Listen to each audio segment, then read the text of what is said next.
But we've gradually, had more and more changes. And I think for us, that's helped us get adjusted to it. So today isn't a shock. One of the great joys of this campaign is seeing how the girls have adjusted to this thing.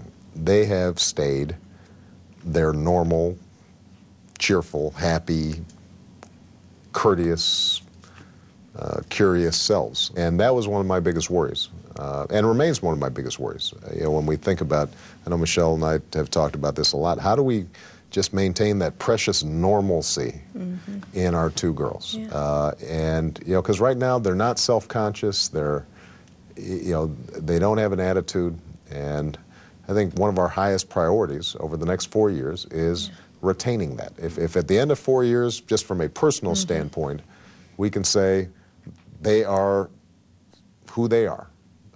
They remain the great joys that they are. And this hasn't, created a whole bunch of problems for them, then I think we're going to feel pretty good.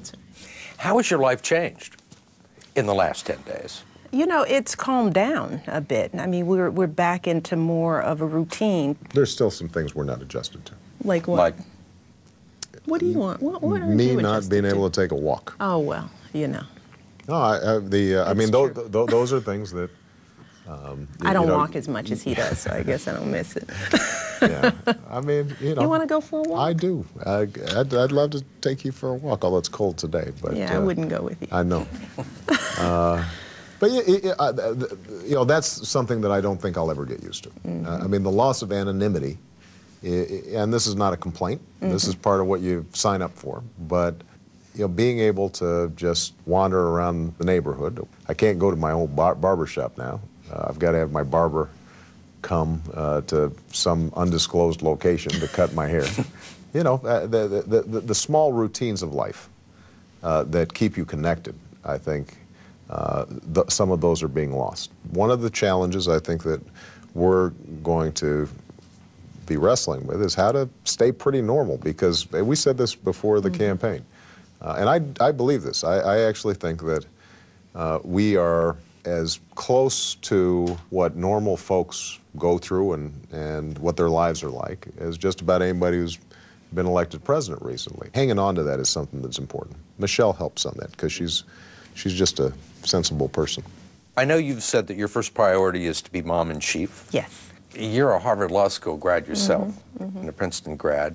You were a high-powered executive. How long do you give her knocking around that big house before she starts to want to put an imprint on the job of being First Lady? I think Michelle is going to design her own role. I think she's going to set her own path. But here's one thing I know about Michelle. She's serious when she talks about being a mom. That's why our girls are so wonderful. I'd love to take credit for it, but this is the one who deserves most of the credit. Well, the thing we've learned, as we've watched this campaign is that women are capable of doing more than one thing well at the same time. And I've, had to juggle being mom-in-chief and having a career for a long time. The primary focus for the first year will be making sure that the kids make it through the transition. But there are many issues that I care deeply about. I care about military families and the work-family balance issue. I care about education. Both Barack and I believe that we can have an impact in the D.C. area, in terms of making sure we're contributing to the community that we immediately live in. That's always been something that we've tried to do, whether it's in our own neighborhoods or in the schools that we've attended. So there's plenty to do. Did you seriously consider sending the girls to public school? We're still in the process of figuring out that transition, and what we have asked people to understand is that the decision that we make will be based on the best interest of the girls. We haven't made that decision yet. We want that to be a personal process, and people have been really good about respecting that. Who else will be moving into the White House with them? That part of the story in a moment. The president-elect has a lot of decisions to make in the weeks and months ahead, and some promises to keep. One of them is to his daughters. When they began lobbying him hard 2 years ago to get a dog, he put them off by saying, "We'll get one when we move into the White House." and the girls haven't forgotten. How are things coming on the dog front? The dog front, we're on calm mode on the dog front, because the deal with the dog was that we would get the dog after we got settled, because as responsible owners, I don't think it would be good to get a dog in the midst of transition. So when we settle, get in a routine, we think about late winter, early spring, we're going to get the dog. Now, we cut that deal with the kids before America knew about it, so they're good with it. They know so. Although Americans, they're ready for us to get the dog now. They are ready. They are. We put the paper down here just in case. I was wondering what that was for. You brought it today. I thought it was some trick for the lighting or something, but it's about dogs. That's good. Do you have a special transition team for the dog, or are you just doing that with the girls? We don't. This is a family affair. We're getting a lot of suggestions, though. Yeah, it's very sweet. I mean, people are very sweet. People are sending suggestions, and we're taking it all under advisement. There's been a lot of talk about you. You talked about your mother-in-law.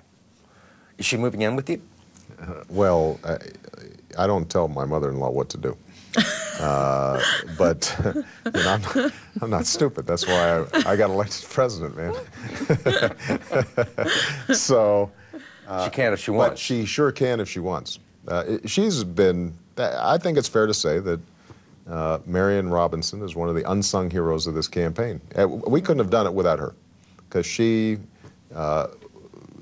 retired, looked after the girls, gave Michelle confidence that somebody was going to be there when Michelle was on the road. Yeah, she's just been a unbelievable support for all of us during this process. And you know, she likes her own space. You know, she doesn't like a lot of fuss around her. And like it or not, there's some fuss in the White House. But we hope that she comes. So you have a new dog and your mother-in-law moving in.